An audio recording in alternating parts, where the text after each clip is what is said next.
Olá, pessoal. Então, dando continuidade aqui à nossa série de conceitos essenciais da química para a área da saúde, hoje nós vamos falar sobre os íons, ok? E também depois estabelecer a conexão da relação dos íons com os eletrólitos, que são muito essenciais para o nosso organismo, né? São muito importantes ali para a nossa fisiologia, ok? Bom, pessoal, os íons, eles são espécies carregadas, né? Eles são espécies que vão apresentar carga elétrica, seja carga positiva, seja carga negativa. Como eles são formados? Eles vão ser formados, então, a partir de átomos, ok? Então, esses átomos, eles podem perder ou ganhar elétrons, tá? Então, quando um átomo perde ou ganha elétron, ele gera ali uma espécie com carga elétrica.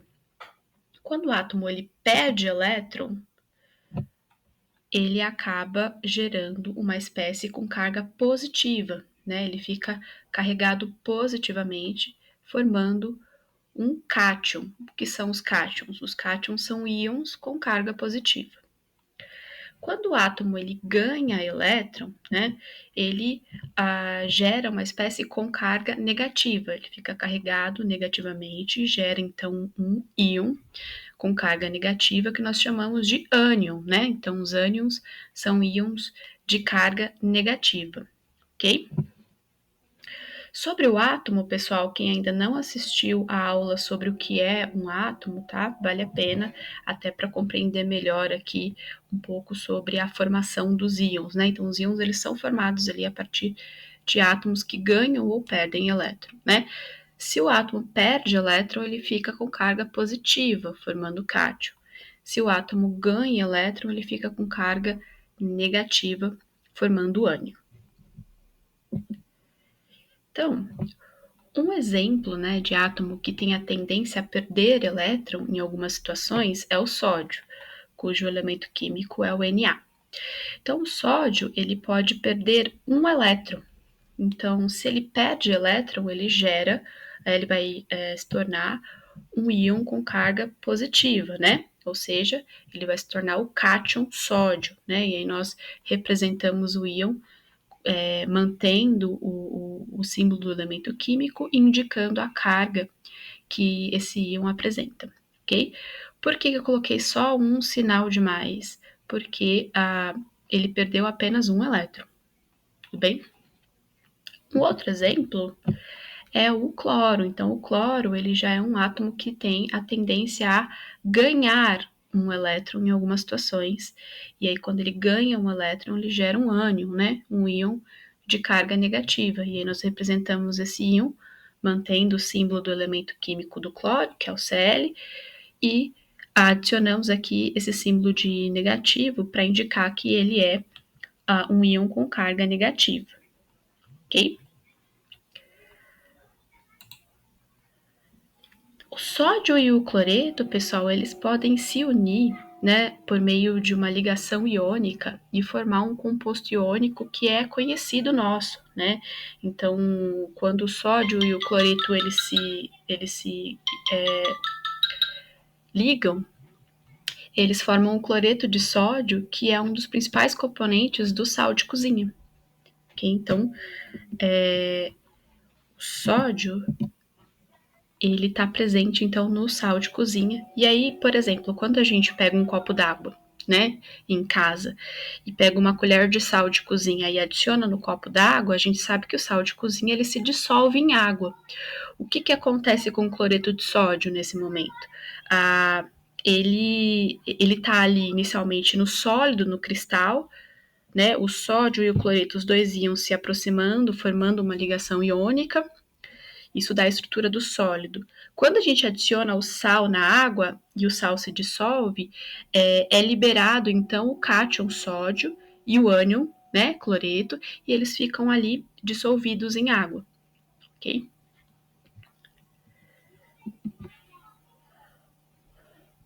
Bom, e o que os íons têm a ver com os eletrólitos, né? Eletrólitos que são tão importantes aí para o nosso organismo. Bom, pessoal, os eletrólitos nada mais são do que íons, tá? Então, os eletrólitos presentes no nosso corpo são íons que ficam ali dissolvidos em água, tá? Então, quando a gente pensa nos diferentes tecidos que compõem o nosso organismo, né, a gente tem basicamente dois compartimentos, duas áreas, duas regiões, vamos colocar. Uma região que é a região dentro das nossas células, e aí a região dentro da célula ela vai ser preenchida por um líquido que a gente chama de líquido intracelular.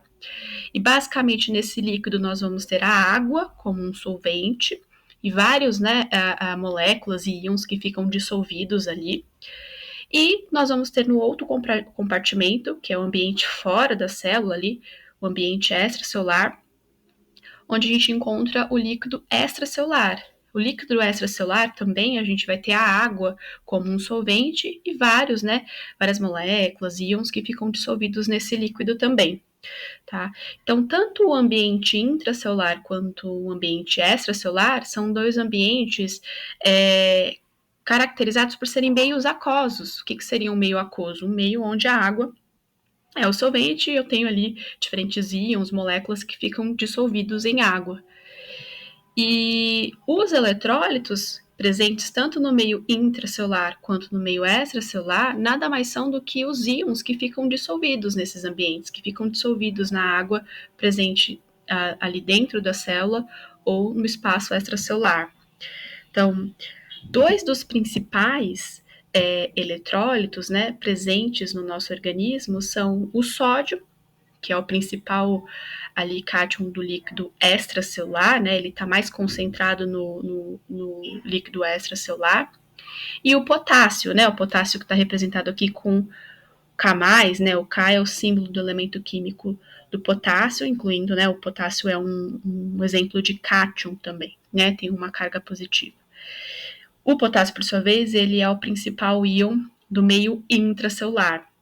E esses dois íons, pessoal, eles são muito importantes ali para o nosso equilíbrio osmótico, eles têm um papel muito importante em vários processos do nosso organismo, como a transmissão nervosa, a contração muscular, né? Então, quando vocês forem em fisiologia estudar esses processos, com certeza vocês vão ouvir falar sobre o potássio, o sódio e outros íons que estão presentes ali, tanto no líquido extracelular quanto no líquido intracelular, ok? Para finalizar, pessoal, é interessante a gente treinar um pouco sobre a carga que os íons podem assumir, né? Então, eu trouxe aqui dois exemplos. Então, o primeiro exemplo é o lítio, né? Cujo símbolo do elemento químico é Li, e o bromo, com o símbolo Br, né? Então, o lítio, ele tem a tendência, em algumas situações, a perder elétron, enquanto que o bromo, ele tem a tendência a ganhar elétron. O lítio, mais especificamente, o lítio, mais especificamente, vai perder um elétron e o bromo vai ganhar um elétron. Então, nesse momento, se você quiser, pausa o vídeo e pensa, que tipo de íon o lítio e o bromo vão formar, né? Vão apresentar carga positiva ou negativa, tá? Pensem nisso. Bom, a resposta é, então, o fato do lítio perder elétron quer dizer que ele vai gerar um íon de carga positiva, ele vai gerar um cátion, tá? Se ele perde um elétron, ele gera um cátion com uma carga positiva, tudo bem? Já o bromo, como ele ganha elétron, bom, se ganha elétron, gera um ânion, gera um íon de carga negativa. Então, como ele ganhou um elétron, ele vai ficar com uma carga negativa. Agora, vejam esse segundo par de exemplos aqui, né? Nós temos o Ca, que é o cálcio, e o S, que é o enxofre, né? O símbolo do elemento químico enxofre. Veja, o cálcio, ele tem a tendência a perder 2 elétrons, tá? Em algumas situações. Enquanto que o enxofre, em algumas situações, tem a tendência a ganhar 2 elétrons. Então, pausa o vídeo e pensa qual íon o cálcio e o enxofre vão formar, qual a carga, positiva ou negativa, e de quanto, né? E a resposta O cálcio, pelo fato de perder elétron, vai formar um cátion, um íon de carga positiva. Como ele perde 2 elétrons, então ele vai assumir 2 cargas positivas, por isso que nós representamos ali com o 2+. Já o enxofre, ele ganha elétron. Então, o átomo ganhando elétron, ele fica negativo, ele gera um ânion. Como o enxofre ganha 2 elétrons, então ele vai gerar um ânion com 2 cargas negativas. Ok? Obrigada, pessoal. Até a próxima aula.